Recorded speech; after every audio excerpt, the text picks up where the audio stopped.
राधे राधे सभी को। तो साथियों, आज का जो टॉपिक रहेगा अपना केंद्रीय निर्वाचन आयोग, जो कि सेकंड ग्रेड में ये टॉपिक है और पीटीआई में भी शायद है ये टॉपिक। जिन जिन के भी ये टॉपिक है वो ध्यान रखना। और पीटीआई में राजनीतिक दल है शायद टॉपिक, मेरे को बता देना। इसके बाद में राजनीतिक दल करवाना है तो मुझे कमेंट कर देना ताकि पता लग जाए कितने राजनीतिक दल टॉपिक करने वाले हैं। अब मैं फटाफट ये रिवीजन करवा देती हूँ इस टॉपिक का। सबसे पहले बात करते हैं केंद्रीय निर्वाचन आयोग की। तो देखो, भारत दुनिया का सबसे बड़ा लोकतांत्रिक देश है। लोकतंत्र की प्रासंगिकता को बनाए रखने हेतु निर्वाचन आयोग का स्वतंत्र व निष्पक्ष होना भी जरूरी है। अब बात करते हैं, आप एक तो आपको ये ध्यान रखना कौन से भाग हैं और कौन सा आर्टिकल के तहत निर्वाचन आयोग का प्रावधान किया गया है। तो केंद्रीय निर्वाचन आयोग की बात करें तो संविधान का कौन सा भाग 15, भारतीय संविधान के भाग 15 के आर्टिकल कौन से 324 से 329 तक निर्वाचन आयोग का प्रावधान किया गया है। 329 के तक, ठीक है ना। 324 से 329 तक किसका है, निर्वाचन आयोग का प्रावधान। बात करें कौन सी डेट, 25 जनवरी 1950 को भारतीय निर्वाचन आयोग की क्या की गई, स्थापना की गई। यानी कि 25 जनवरी 1950 को निर्वाचन आयोग का क्या किया गया, गठन किया गया। ठीक है। अब बात करते हैं 2011 से। देखो 2011 की बात है। 2011 से सन कौन से, 2011 से 25 जनवरी को ही राष्ट्रीय मतदाता दिवस के रूप में मनाया जाता है। तो 25 जनवरी को किसके, राष्ट्रीय मतदाता दिवस के रूप में, कब से, 2011 से। फिर बात करें 1950 से 1989 तक। देखो केंद्रीय निर्वाचन आयोग का एक सदस्य आयोग था। अब भाई एक सदस्य आयोग है ना, वो एक सदस्य आयोग 1950 से लेकर के 1989 तक था। एक बार आप यहाँ देखो, मैंने यहाँ पर शॉर्ट में लिखे हैं, इससे पता चल जाएगा। देखो 1950 से 1989 तक एक सदस्य था। फिर 1989 में 1+2 कर दिया गया, यानी कि 3 कर दिया गया। यानी कि 1989 में क्या बनाया गया, इस संस्था को 3 सदस्यीय बनाया गया। फिर 1990 में वापस इनको पुनः एक सदस्य कर दिया गया यहाँ पर, ठीक है ना, क्योंकि 1950 से 1989 तक एक सदस्य था। फिर 1989 में 1+2 3 कर दिया गया वापस। फिर 1990 में पुनः एक सदस्य, एक साल बाद में, यानी कि 1989 के बाद में ये कर दिया गया एक सदस्य। फिर बात कब, 1993 की, पुनः 3 सदस्य, कितने, पुनः 3 सदस्य कर दिए गए, 1+2। ठीक है, तो मैंने यहाँ पर बिल्कुल शॉर्ट में लिखे हैं। तो अभी निर्वाचन आयोग 3 सदस्यीय निकाय है, जिसमें एक तो मुख्य निर्वाचन आयुक्त तथा 2 क्या होते हैं, अन्य सदस्य होते हैं। 1+2 है, ठीक है ना। और सभी सदस्यों की नियुक्ति पता है कौन करता है, राष्ट्रपति द्वारा की जाती है। ध्यान रखना, वेरी वेरी इंपॉर्टेंट, हाईलाइट कर दिया मैंने।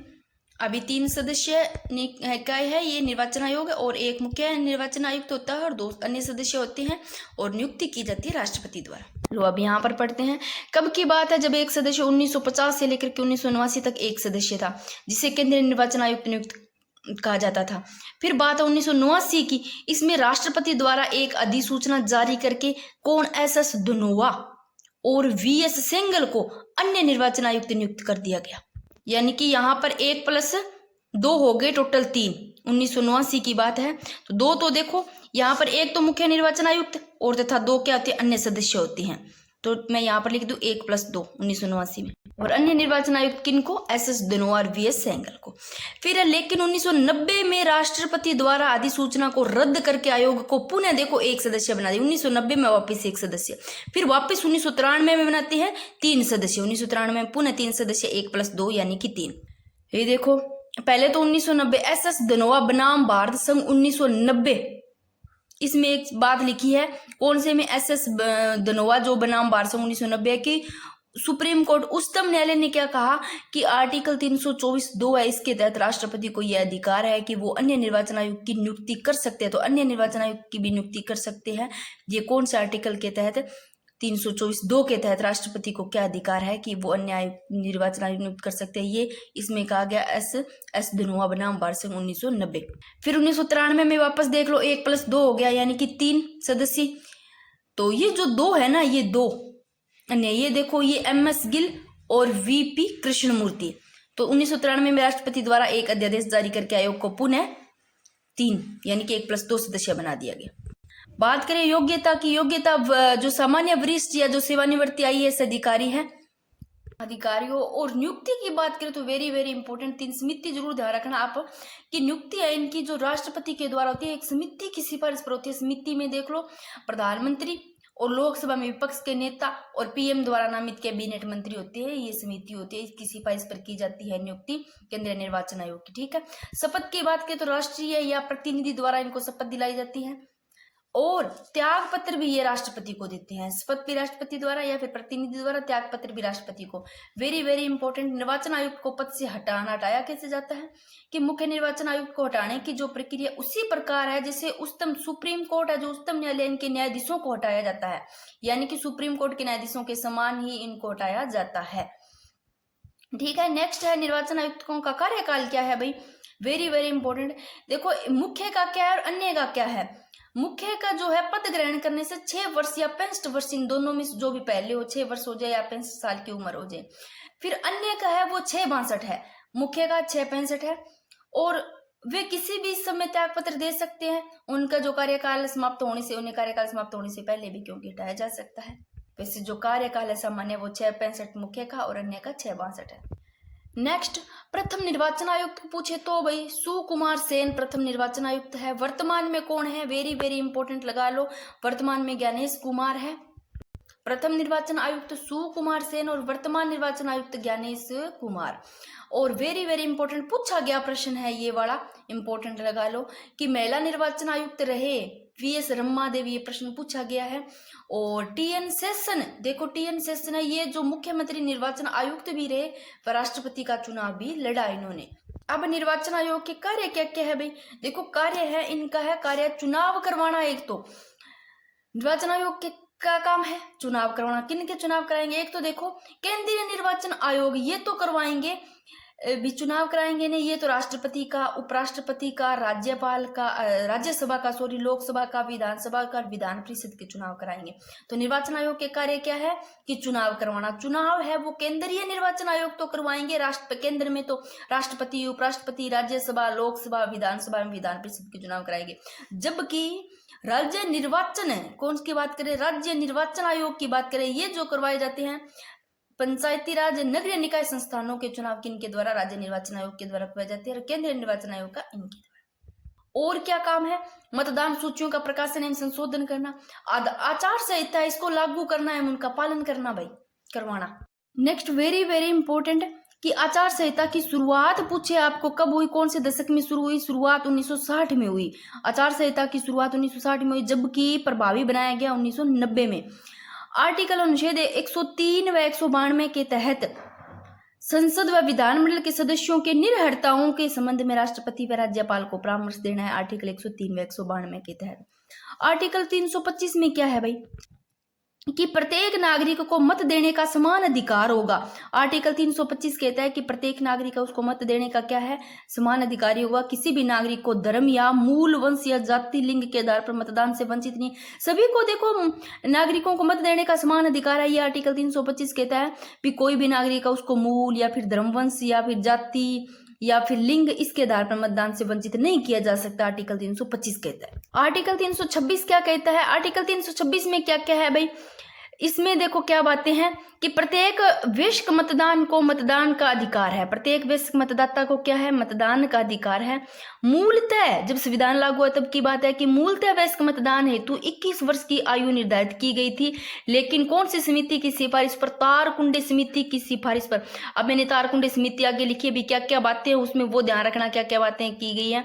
तो तारकुंडे समिति की सिफारिश पर कौन सा संविधान संशोधन है, 61वां संविधान संशोधन 1989, इसके द्वारा मतदान की आयु को कितना 18 वर्ष कर दिया गया। ध्यान रखना, ये भी पूछा जा सकता है कि वयस्क मतदान है, इसकी जो उम्र है पहले निर्धारित की गई थी 21 वर्ष, जो कि इससे पूछा जा सकता है कौन सी समिति जिसकी सिफारिश पर इसको 18 वर्ष कर दिया गया घटा करके, तो ये है तारकुंडे समिति। और कौन सा संविधान संशोधन, तो 61वां संविधान संशोधन 1989 के द्वारा। तो ये आर्टिकल 326 में ध्यान रखना।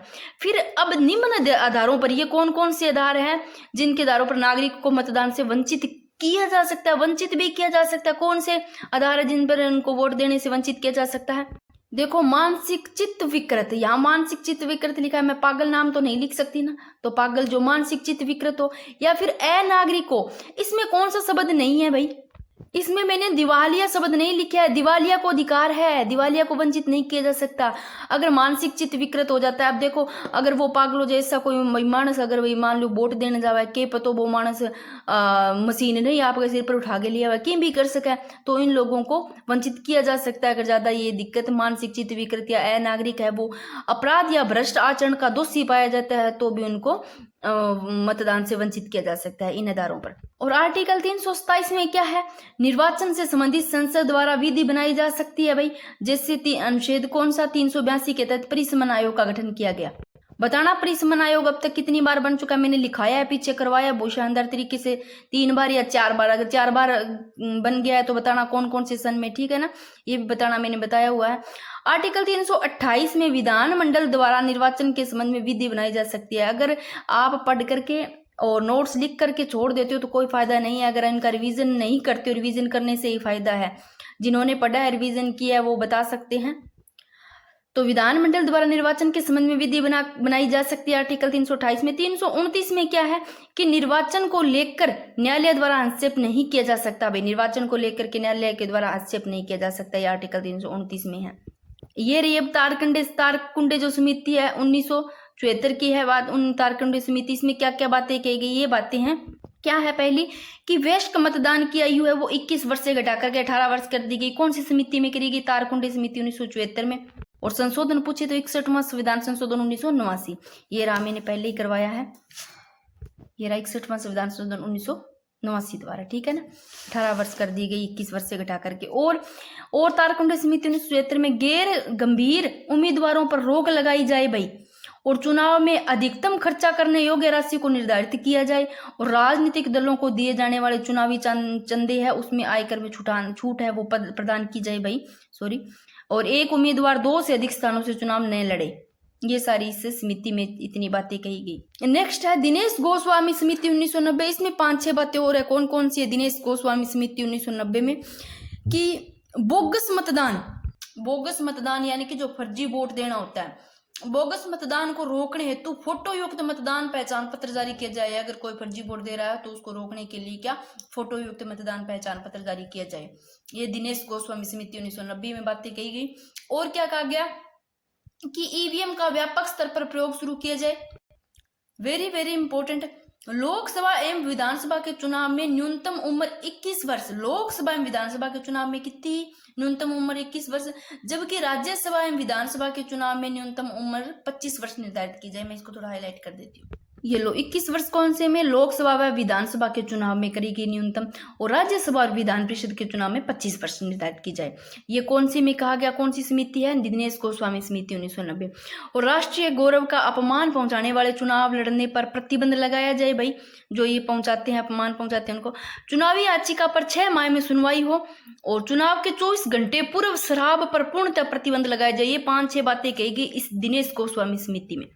अब देखो चुनाव सुधारों से संबंधित समिति, अगर सीधी आपको पूछ ले समिति, ये चुनाव सुधारों से संबंधित कौन कौन सी समितियां हैं, आपको सन पूछ ले तो थोड़ा ध्यान रखना।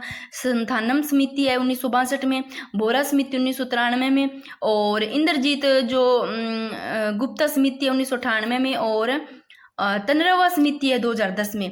1996 के पश्चात चुनाव सुधार, यानी कि जो ईवीएम है इसकी शुरुआत देखो, सबसे पहले ध्यान रखना, ईवीएम की शुरुआत तो 1982 में की गई, केरल राज्य के विधानसभा उपचुनाव में हुआ।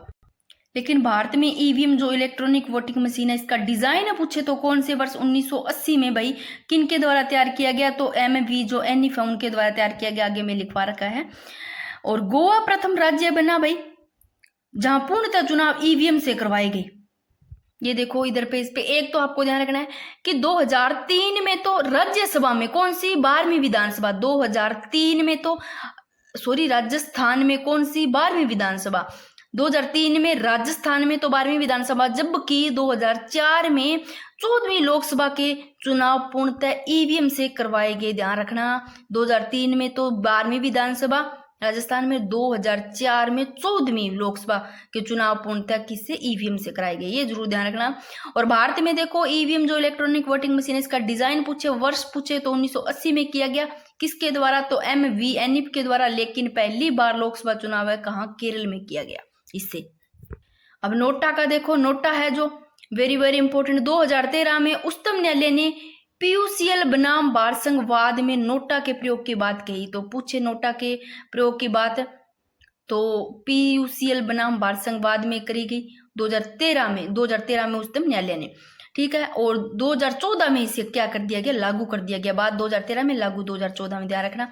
एक VVPAT है, voter verified paper audit trail, जो VVPAT voter verifiable paper audit trail 2013 से नागालैंड से शुरू वीवीपीएटी। कब 2013 से कहाँ से? नागालैंड से शुरुआत हुई इसकी वीवीपीएटी की।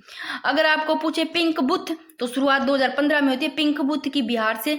और एग्जिट पोल के बारे में पूछे भाई एग्जिट पोल पर रोक लगा दी गई, क्यों? क्योंकि चुनाव से पहले जो मीडिया वाले हैं ना वो आंकड़े जारी करते थे भाई कि इस सीट पर इतने उम्मीदवार चुनाव जीतेंगे, इस सीट पर इतने उम्मीदवार है वो जीतेंगे। तो ऐसी स्थिति में ना जब तक मान लो अंतिम चरण का चुनाव पूरा नहीं हो जाता है ना तब तक वो एग्जिट पोल जारी नहीं करेंगे, ठीक है ना। तब तक वो एग्जिट पोल है जारी नहीं होगा। तो एग्जिट पोल पर क्या लगा दी गई? रोक लगा दी गई। फिर है जो बूथ कैप्चरिंग है, इसमें यानी कि वापस से मतदान बूथ जो कैप्चरिंग है, कहीं देखा होगा अपने तो यहाँ नहीं होता है बट कहीं मतदान केंद्रों पर भी क्या कर लिया जाता है? कब्जा कर लिया जाता है बूथ कैप्चरिंग, यानी कि मतदान पर भी क्या कर लिया जाता है? मतदान जो केंद्र होते हैं वहां पर भी कब्जा कर लिया जाता है। तो वहां पर क्या है? वापस से मतदान करवाना। तो ये थोड़े से आप देख लेना, एक जगह मैंने लिखे हैं। और एक ये जरूर ध्यान रखना क्योंकि ये अभी पीछे आरपीएससी में पूछा गया था प्रश्न कि निम्न आधारों पर नागरिकों को मतदान से वंचित किया जा सकता है, कौन कौन से आधारों पर? तो प्रश्न का कोई भरोसा नहीं, कैसे भी पूछा जा सकता है, तो ये पूछ लिया गया था। तो मानसिक विकृत जो पागल है वो उन अगर कोई है तो नहीं करवाया जाएगा, अनागरिक नहीं करवाया जाएगा अनागरिक को, और अपराध या भ्रष्टाचार आचरण का दोषी पाया जाता है उनको भी वंचित किया जा सकता है। तो इनको अधिकार नहीं है, लेकिन इसमें दिवालिया शब्द मैंने नहीं लिखा है। अगर दिवालिया दे दिया जाए तो दिवालिया को अधिकार है, ठीक है ना। ये जरूर ध्यान रखना, ये पूछा गया प्रश्न है, ठीक है। ये टॉपिक अपना हो जाता है कंप्लीट। संविधान के अनुच्छेद 326 में संशोधन कर मतदान की न्यूनतम आयु ध्यान रखना 18 वर्ष कर दी गई।